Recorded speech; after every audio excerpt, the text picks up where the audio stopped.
तर मग ह्याचा जेव्हा आपण विचार करतोय त्यावेळेला असाही एक विचार करायला पाहिजे की जेव्हा माझ्याकडे एक लघु उद्योजक म्हणून एक गल्ला जमा होतो, एक पैसे मला एक्स मिळतात, त्या पैशाचं सुद्धा एक व्यवस्थापन असतं, सगळेच पैसे माझे नसतात, तर ते व्यवस्थापन सुद्धा लक्षात घेणं गरजेचं आहे की. अगदी बरोबर आहे. जर का बजेट्स योग्य तऱ्हेने केली असतील तर त्या बजेट्सचं मॉनिटरिंग मध्ये तुम्हाला हे दिसून येतं. तुमच्याकडे जर का चांगला फिनान्सचा माणूस योग्य तुमचा असेल तर. पण जर का असेल किंवा नसेल तरीही जो उद्योजक आहे त्याला सगळ्यात म्हणजे एक तर मार्केटिंग आहे, व्यवस्थापन आणि फायनान्शियल मॅनेजमेंट, पैशाची मॅनेजमेंट योग्य तऱ्हेने करणं हे अतिशय क्रुशल आहे. आणि त्याच्यामध्ये काय म्हणतात ते एखाद्या पावसाळी दिवसाकरता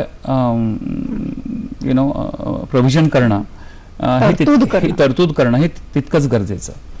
पण सगळंच शेवटी पैशावरती येऊन धंद्याचं सक्सेस थांबतं. तेव्हा बजेटरी कंट्रोल्स हे अक्षरशः काय म्हणतात जादूसारखा रोल प्ले करतात आणि संपूर्ण बिझनेसची